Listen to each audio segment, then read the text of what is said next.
back, and today we're going to be talking about credit card rules. Specifically, we're going to be talking about the Chase 524 rule. The Chase 524 rule is a rule that if you want to apply for a Chase credit card and get approved, you cannot have more than 5 credit card applications within the past 24 months, or 5 credit card approvals, should I say, within the last 24 months. So what does that mean? If you're going to Chase and you want to apply for a credit card, you do not want to have more than 5 cards, or more than 4 cards actually, that you've been approved for within a 2-year period, or you will get a instant denial. This is something that has been going on for a long time in the credit world. A lot of people are familiar with it. However, those who are new to the game may not be familiar with it. It used to be that there were a lot of exceptions to the 524 rule. However, now you're not really seeing as many exceptions. A lot of those cards that Chase offered that were co-branded cards, that previously weren't offered under 524, they were just offered as co-branded cards you were able to get approved for. But now they're even seeing where people are getting denied for co-branded cards for being over 524. The thing that's great about 524 is 524 really can make you start thinking about and honoring your credit inquiries more, because you'll put more value to applying for credit when you can do less applications. So in that sense, 524 can be extremely beneficial to you and can actually, help you with kind of guiding and navigating through the credit card game and making the proper decisions, the appropriate decisions, and saying, hey, this is the card that I want to apply for. I'm set on this card. I know this is the card that I want. I want the card because it has these benefits, and those particular benefits are something that's going to excite me by having this card. So when you get that card, you're going to be happy and satisfied with it.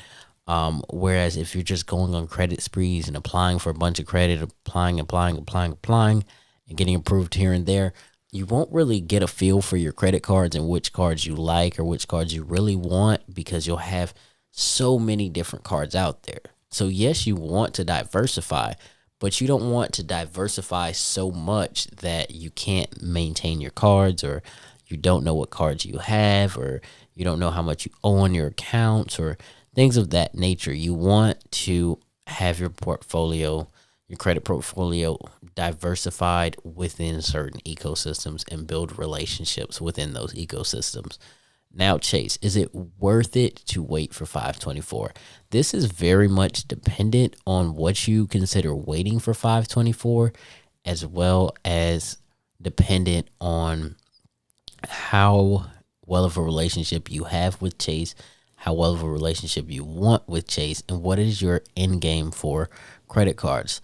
I always tell everyone Chase can be a beginning ecosystem, or Chase can be a ending ecosystem, but it cannot be something you do in the middle. Because if you are applying for cards and you get approved for 4 cards, and then you go and apply for a Chase card, now you're stuck in the 524 loop, and you have to wait 6 months in order to apply for another card, to wait for those cards to start falling off 6 months at a time, and potentially longer if you got groups of cards together. So that's something you very well want to think about when you're dealing with Chase, is what is my end goal with credit? Now, if you can get into, the American Express ecosystem or the Citi ecosystem, and you're able to get business cards, 524 may not affect you if you're able to apply for business cards, and they're business cards that don't report to your personal credit. So if you want to beat 524 and you want more than 5 credit cards, but you don't want to have to save all your Chase credit cards for the end, start applying for business credit cards under whatever business that you have. And use those business credit cards. Now, remember that the business credit card cannot be from Discover, as well as the business credit card cannot be from Capital One, because their business credit cards don't only report to business, but they also report to personal. But again, with like cards like the Navy Federal card, or even the Redstone Federal Credit Union or other credit union business cards, they might not even report to personal or business credit. So these are kind of ghost cards, and they can help you hide utilization, from your business, and help you with having those extra little accounts there for the caveats, like for things like 524, because if you have an account that doesn't report, they don't know about it, so you can have more than 5 accounts.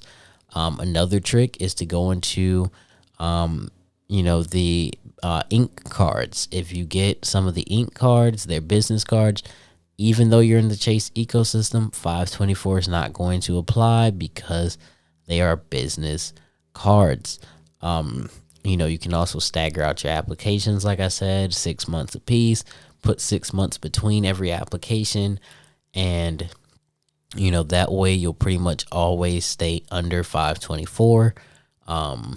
You can always do different things to maneuver and manipulate to stay under it, or you can say find other cards that are going to give you the same value, or similar value as Chase, and not go for Chase cards.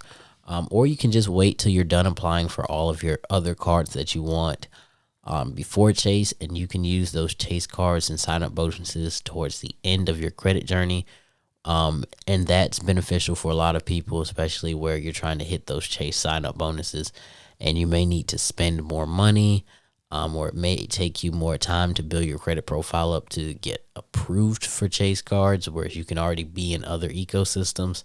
So once again, 524 is worth the wait. If it's worth the wait for you, you have to make it worth that wait for you. And if not, then there's always other options and ways to hide what cards you're getting approved for, such as using business cards or ghost cards.